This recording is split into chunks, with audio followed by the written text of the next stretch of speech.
ओम शांति। 26 मई 1969 की अव्यक्त वाणी में अव्यक्त बाप दादा के हम महावाक्य सुनेंगे, जिसका टाइटल है संपूर्ण स्नेही की परख। बाबा कहते हैं, सभी किस स्थिति में बैठे हो, लग्न में बैठे हो या मग्न में बैठे हो, किस अवस्था में हो। ज्यादा समय लग्न लगाने में जाता है या मग्न रूप में हो। अपनी चेकिंग तो करते होंगे। अच्छा, सभी की यही इच्छा है कि हमारे पेपर की रिजल्ट का मालूम पड़े। विशेष सभी के दिलों में यही संकल्प चलता रहता है। तो आज रिजल्ट भी सुना देते हैं। सभी ने जो भी लिखा है, यथा योग्य यथा शक्ति, टोटल रिजल्ट यही कहेंगे कि बाप में निश्चय बुद्धि तो है, लेकिन जितना ही बाप में निश्चय है, उतना ही बाप के महावाक्यों में, फरमान में निश्चय बुद्धि होकर चलना, वह अभी पुरुषार्थ में 50% देखने में आता है। बाप में निश्चय तो 100% है, लेकिन बाप के फरमान और आज्ञाओं में निश्चय बुद्धि होकर के जो फरमान मिला और किया, ऐसे फरमान में निश्चय बुद्धि मेजॉरिटी 50% की रिजल्ट में है। ऐसे ही टीचर में निश्चय है, लेकिन उनकी पूरी पढ़ाई जो है उसमें पूर्ण रीति से चलना, वह भी अभी परसेंटेज की रिजल्ट है। ऐसे में टीचर में निश्चय है, लेकिन उनकी पूरी पढ़ाई जो है उसमें पूर्ण रीति से चलना, वह भी अभी परसेंटेज की रिजल्ट है। ऐसे ही गुरु रूप में भी सतगुरु है, यह पूरा निश्चय है, लेकिन उनकी श्रीमत पर चलना, उसकी टोटल रिजल्ट 50% तक है। सिर्फ बाप टीचर सतगुरु में निश्चय नहीं, लेकिन इस निश्चय के साथ साथ उनके फरमान, उनकी पढ़ाई और उनकी श्रीमत पर भी संपूर्ण निश्चय बुद्धि होकर चलना है। इसमें कमी है, जिसको अभी भरना है। बाबा कहते हैं, स्नेह की निशानी क्या है? संपूर्ण स्नेही की परख क्या होती है? उनका मुख्य लक्ष्य क्या होता है? आप सभी ने जो सुनाया वह तो है ही, लेकिन फिर भी वह स्पष्ट करने के लिए जिसके साथ जिसका स्नेह होता है, उसकी सूरत में उसी स्नेही की सूरत देखने में आती है। उसके नैनों से वही नूर देखने में आता है। उसके मुख से भी स्नेह के बोल निकलते, उसकी हर चलन से स्नेही का चित्र देखने में आता है। उसके नैनों में वही देखने में आएगा, उसमें वही स्नेही समाया हुआ होगा। ऐसी अवस्था होनी है। अभी बच्चों और बाप के संस्कारों में बहुत फर्क है।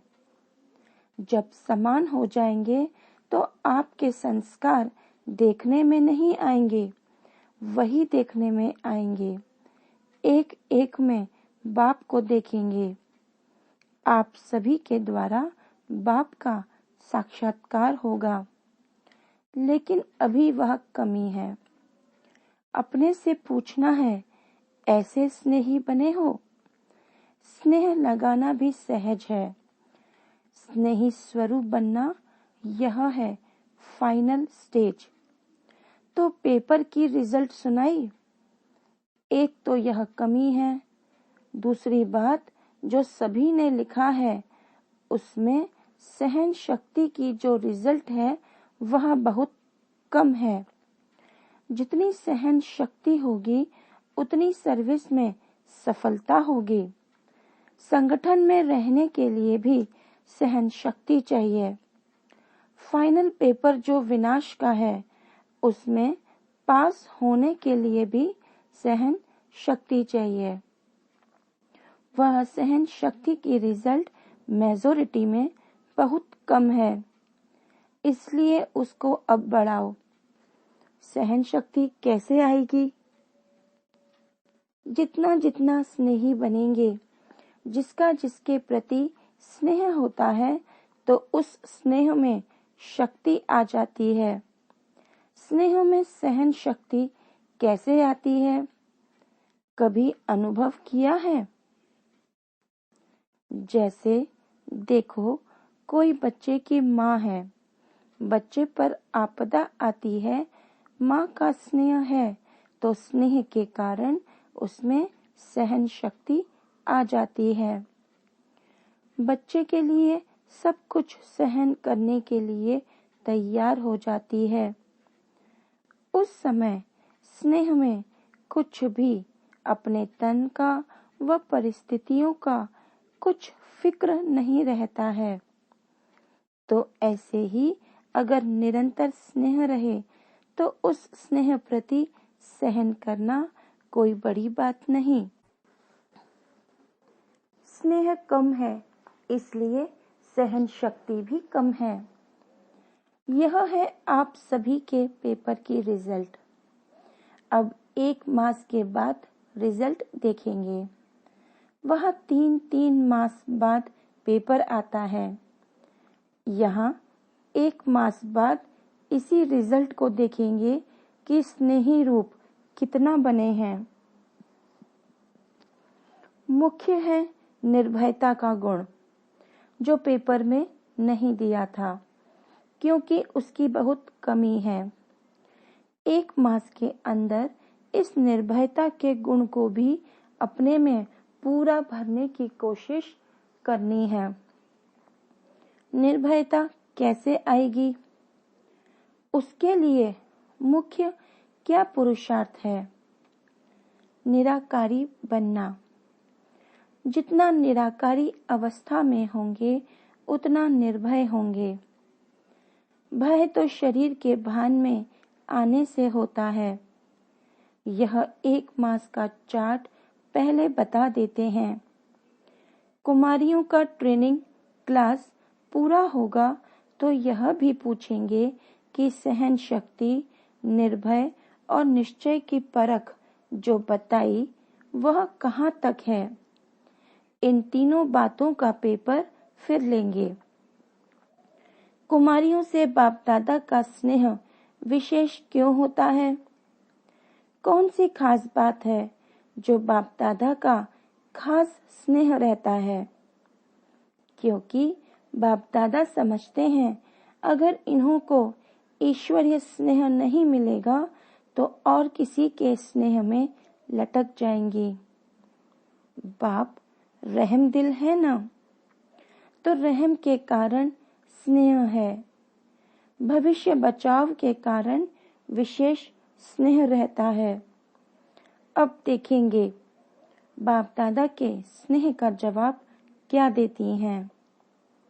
अपने को बचाना है, यह है बाप दादा के स्नेह का रिस्पॉन्ड। किन किन बातों में बचाना है मालूम है? एक तो मनसा सहित प्योरिटी हो, मनसा में कोई संशय न आए। और दूसरी बात, अपनी वाचा भी ऐसी रखनी है जो मुख से कोई ऐसा बोल न निकले। वाणी में भी कंट्रोल, मनसा में भी कंट्रोल। वाचा ऐसी रखनी है जैसे साकार में बाप दादा की थी। कर्म भी ऐसा करना है जैसे साकार तन द्वारा करके दिखाया। आपका कर्म ऐसा हो जो और भी देखकर ऐसा करें। यह है कुमारियों के लिए खास। और किससे बचना है? संग दोष से तो बचना ही है। एक और विशेष बात है, अब बहुत रूप से, आत्मा के रूप से, शरीर के रूप से आप सभी को बहकाने वाले बहुत रूप सामने आएंगे, लेकिन उसमें बहकना नहीं है। बहुत परीक्षाएं आएंगी, लेकिन है कुछ नहीं। परीक्षाओं में पास कौन हो सकता है? जिसको परख पूरी होगी।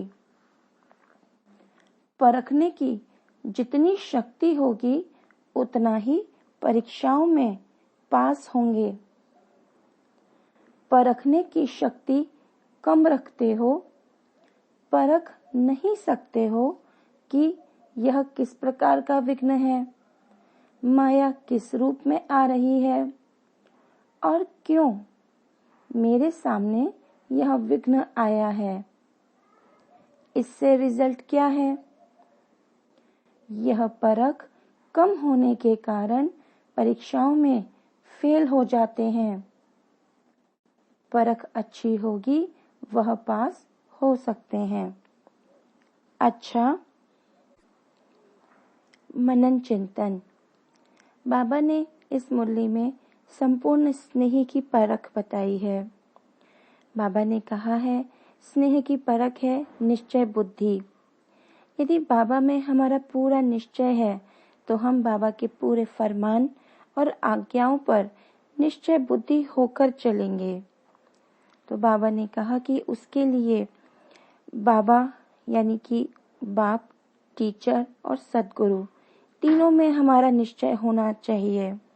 टीचर के रूप में पढ़ाई पर पूरा रीति चलना है और सद्गुरु के रूप में श्रीमत पर चलना है।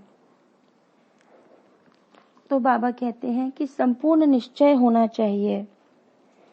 ऐसे ही बाबा कहते हैं कि जिसके साथ हमारा स्नेह होता है उसकी सूरत में उसी स्नेही की सूरत दिखाई देती है, उसके नैनों से वही दिखाई देता है।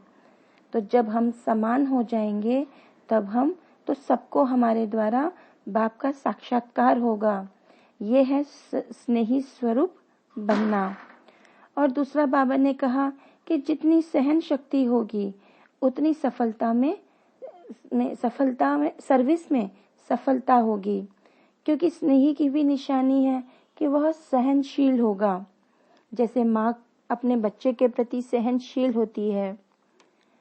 और बाबा कहते हैं अब हमें अपने अंदर निर्भयता का गुण लाना है, जिसके लिए निराकारी अवस्था का हमें अभ्यास करना है और साथ साथ रहम दिल भी बनना है, क्योंकि रहम के कारण ही स्नेह होता है। और बाबा कहते हैं हमारी मनसा में प्योरिटी हो, हमारी वाचा पर हमारा कंट्रोल हो और संग दोष से बचना है। तो उसके लिए परखने की शक्ति की आवश्यकता है। अच्छा, ओम शांति।